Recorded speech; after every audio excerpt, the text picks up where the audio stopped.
Hello, this is Mike, NoStressMike.com, and I'll tell you, this is funny.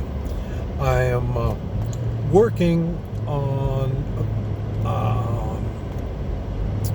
I'm trying to share my knowledge on wellness, and I'm dyslexic, so the reading stuff is a little difficult on me.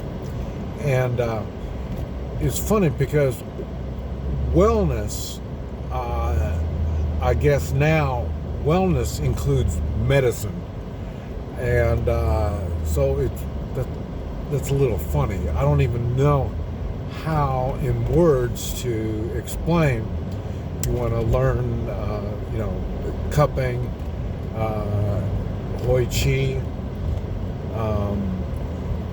scraping. There's all different kinds of techniques that you can do to yourself. This is what I do, and next to my bed you'll find cups, silver coins, and silver material, and all this. There's things that I do that keep me healthy, and I've been trying to find out I like to talk to people, and then we share ideas and things that they do and teach me. And it's funny because there's no place to find this information, and and it's not explained or demonstrated and showed and understandable, make it understandable. And that's what I do. And so that's what I'm doing now, and I'm setting it up at the library. That's the only place that I can do this. At the library, you gotta wear a mask, and the mask is one of those things that's not good for your health. And these are the things that I'm trying to get set up. And it was so funny because this is all outside my comfort zone. Like I say, I don't read because I'm dyslexic, and so I had to fill out forms and lots of stuff. And this is why I stay away from civilization and civilized people. They got so many rules to go by, and so anyway, that's what I've been working on. And I realized how uncomfortable that I was trying to get this thing set up, and but I did it anyway. I try not to ask for help. I try to do things myself. And even though some things are really, really difficult for me, but I still do them anyway. Because in my world, things aren't always easy. And so then when I'm faced with difficulties or hardships, I work my way through them. That's part of life, to me, And it made me think that people don't realize how much they avoid difficulties. And I mentioned city folk, they spend money, a lot of money. They pay for everything, and so, and they have no idea what it's like to live in the country. And in the country, you've got more responsibility. You've got to do things. And it's funny because they build their new homes out in the country, and what they do as they're doing that, they're bringing the city out with them, because these homes that they're building are they don't burn their trash. They don't dig a hole and bury their trash. They don't even have water wells. They got rural water. So they're bringing their city ways out in the country. And it was just, it's it's what I'm thinking is everybody wants things so easy, and I know I've told this story before, but it's something that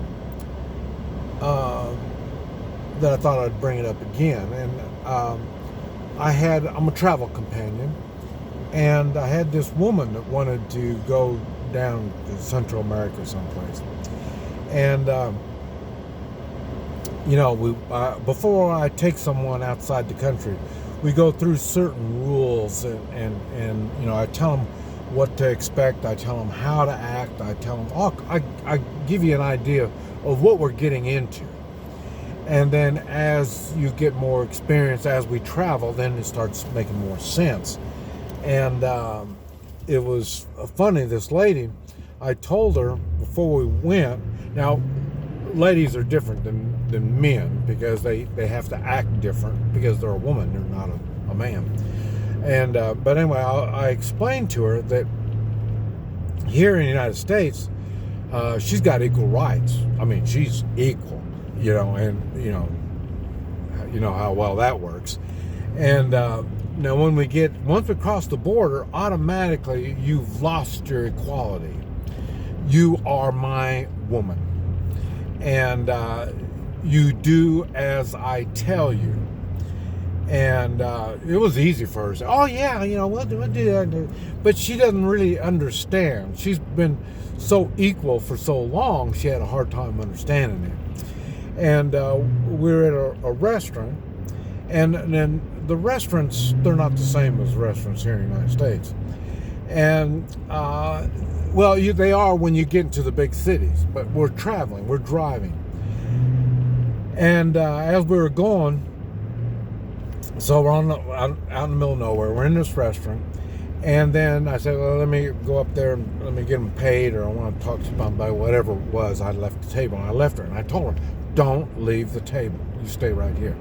And then I went and did whatever it was I was doing, and when I came back, she was gone, so where's my woman, and so then I asked the other people that were in there, and they said, went to the bathroom.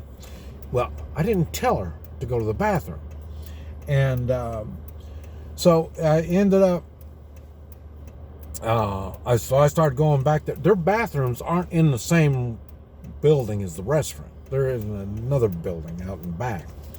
And so I started going, when I went out there, then I saw these two guys, and they had her back was up against the wall, and these two guys had her right there, and they were talking Spanish to her, and she was scared. She knew she had problems. And then I told her, I walked up there and I stood next to him. So then now there's three guys, like that. And then I started cussing her, and I raised my hand up like that, like I'm going to hit her, and I'm being mean and nasty.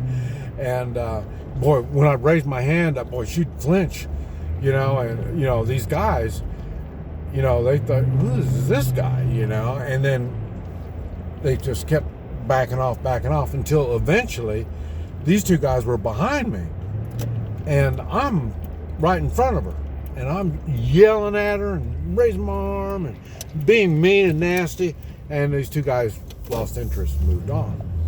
And okay, the thing is, I didn't know if these two guys from all these other guys, I don't know if they're all friends, I don't know anything. So yeah, we could fight, we could do all this kind of stuff, or no telling what. But I thought that would have been the way to handle it, and it worked. And I just thought it was funny because now she understands when I say something, you do it. And it's hard. People don't understand, there's man and wife kind of thing. When there's two of you, you're working together, you can do a whole lot more. And when you're by yourself, you can only do so much. Either a man by himself or a woman by herself. And I find this all the time. Now, well, the divorce rate is just plumb gone crazy, and widows, and I say it's been 10 years since I lost my wife, and it's not like I've been hiding. I mean, I've been looking for women, and I've been traveling and seeing people, and so it's not like I'm hiding out. And but it's funny. I find people, men and women, that don't realize how goofy they are. They make bad decisions, and that's because they're by themselves. They're not with someone they can share ideas with and do stuff like that. They lost that trust somewhere down the line. Now, me, like I say, 41 years I was married, and I know the stuff that she did to help me, and I miss it. And so I know how lost I am.